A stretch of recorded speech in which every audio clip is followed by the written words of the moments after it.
Hi. Today is going to be kind of a difficult vlog, and I may end up crying, but today's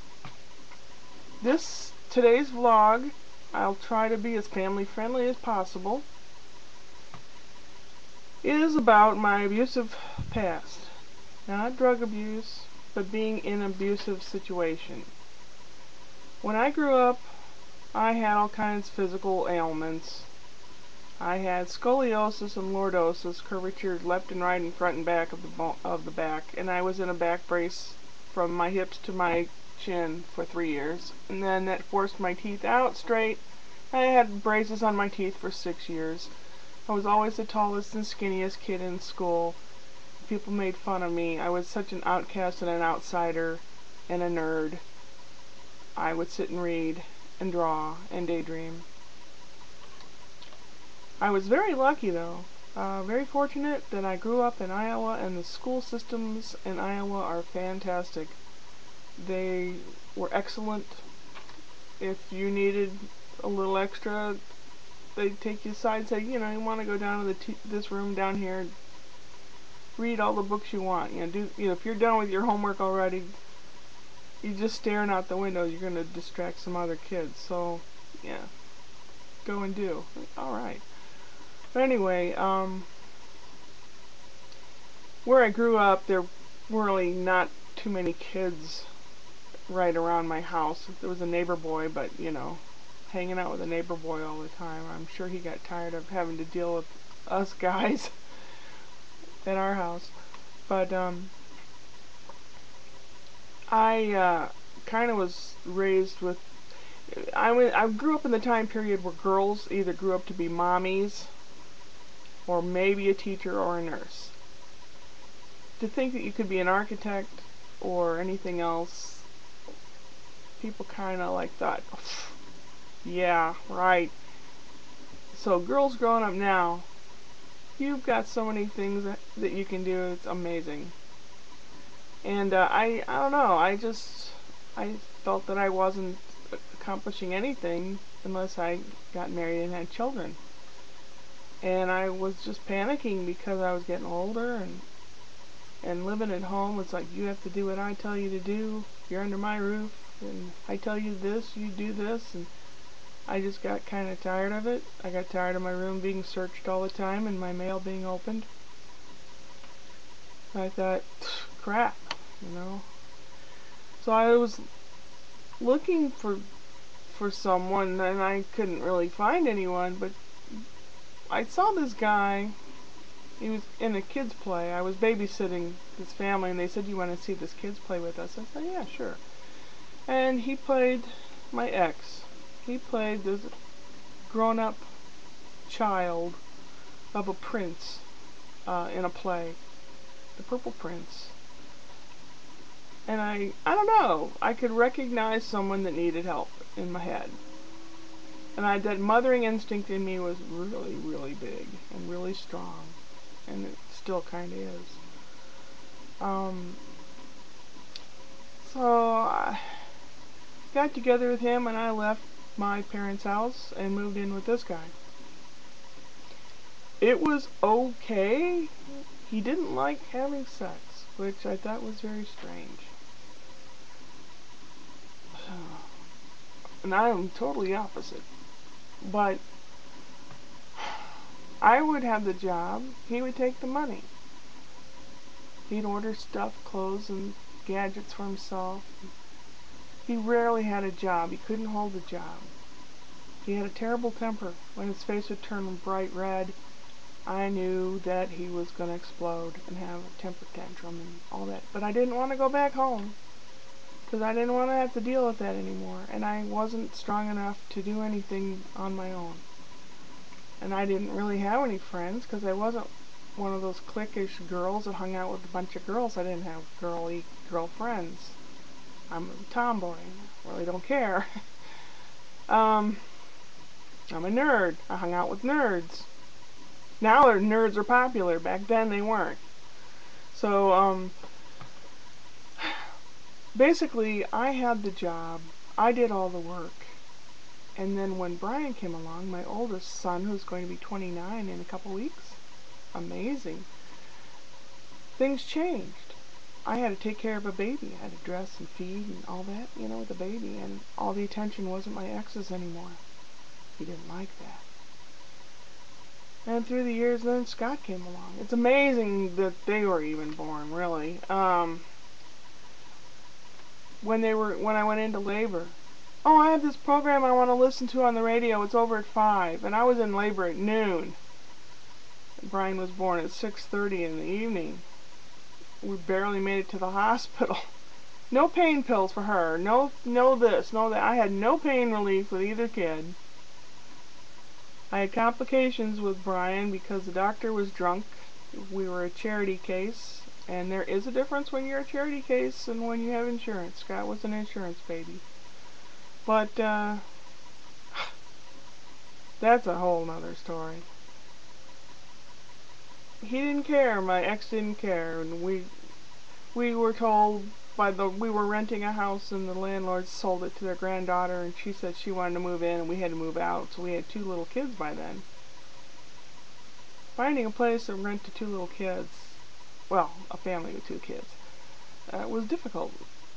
We're building up some houses. My ex wanted to move out in the middle of nowhere and live in a trailer. Who aspires to live in a trailer?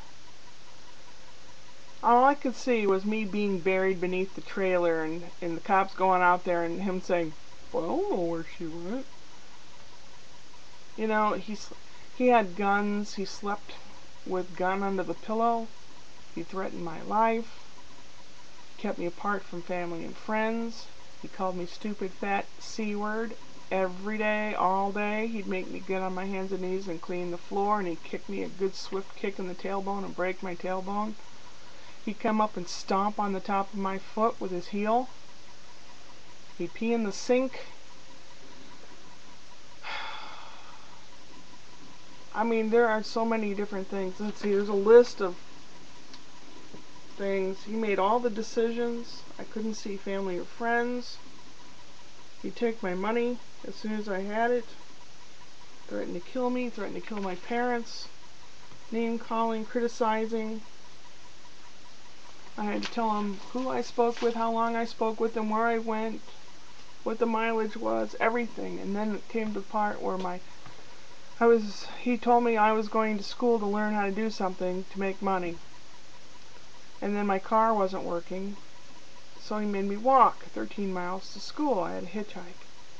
And then when I finally graduated from this, and then studying at night, I took care of the kids, and I worked at McDonald's hamburger joint. Took care of the kids, studied and everything, and had to walk to get there. And then I got a job. It was 30 miles away. I had to walk. Luckily, I found someone going the same direction and carpooled with them for a while until I could afford transportation. My life has been hell. Really, really hell. And you don't do things the way my mother did. Well, I'm not your mother. I'm sorry. I don't know what his real problem was, but he still has a problem. It took over almost 3 years to get divorced. We had a restraining order against him. That's no good. It's just a piece of paper.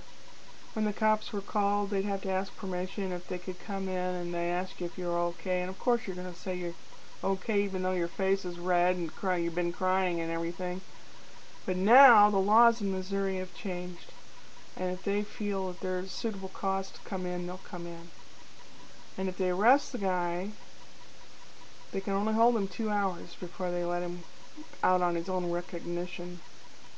So you have a 2-hour time period to get together what you need, documentation, clothing, whatever, and then find a safe place.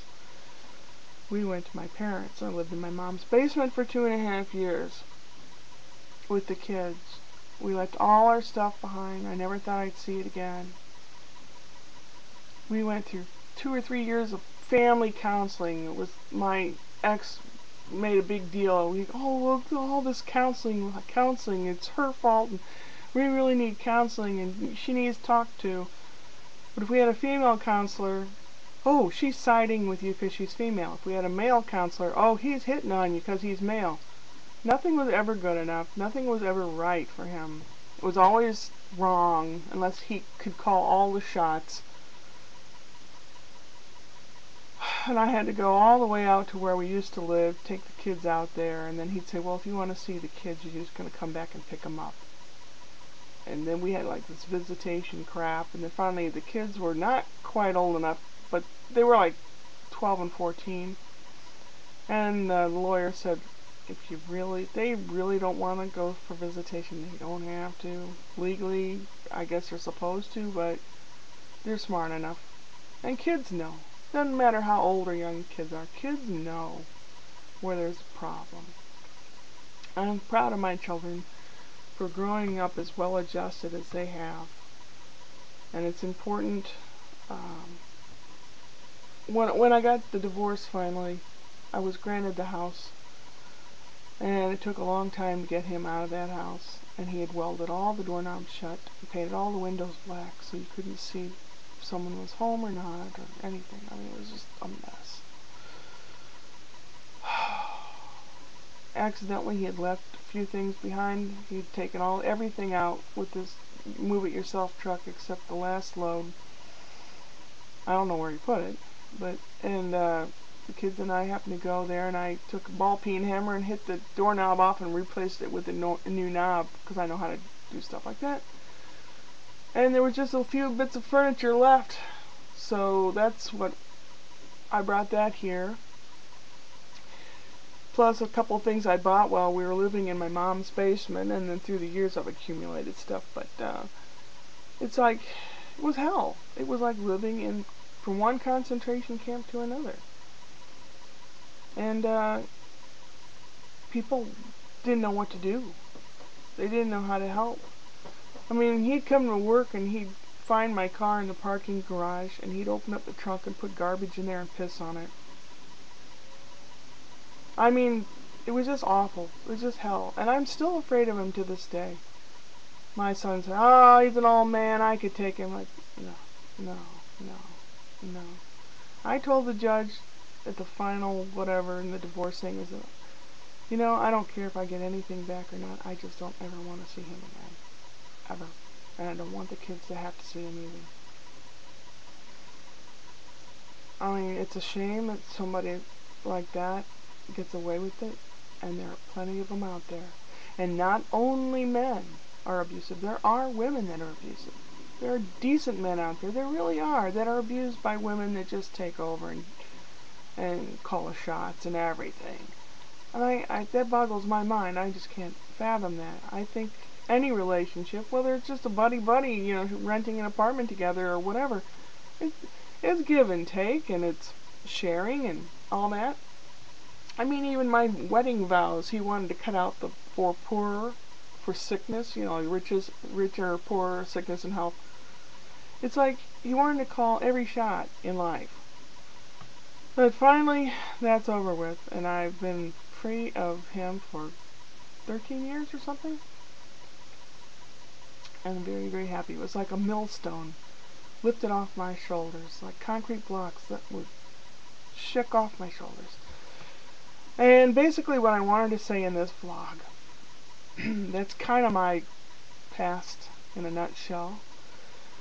But what I wanted to impress on people is if they think that they're being abused, there are plenty of websites out there. There are agencies. I'm going to list the phone numbers below, and even in Europe, there's a website that tells you where to go, what to dial. And if you know someone that is in an abusive relationship, I know you want to help and you don't know what to do. And they'll say, oh no, there's nothing you can do. And they feel like there's nothing you can do. The best thing that you can do is tell that person that you care about them and that you'll be there for them if they have to come to your house in the middle of the night. Whether you really mean that, you don't want to be disturbed in the middle of the night, but would you want your child or anybody that you cared about hurt? The best thing you can do is offer your support. Say, if there's anything I can do, let me know. And the person will say, no, that's okay. But deep down inside, they're thinking, I have somebody that cares. Because that's important. to know that somebody, you know, you don't know what to do for this person. And once you've been in an abusive position, you can see it in other people's relationships. If they have one, you can recognize it right away. But I'm putting the information, website information, and telephone information for the United States and for, well, actually there's a site that deals with Europe and South America, North America.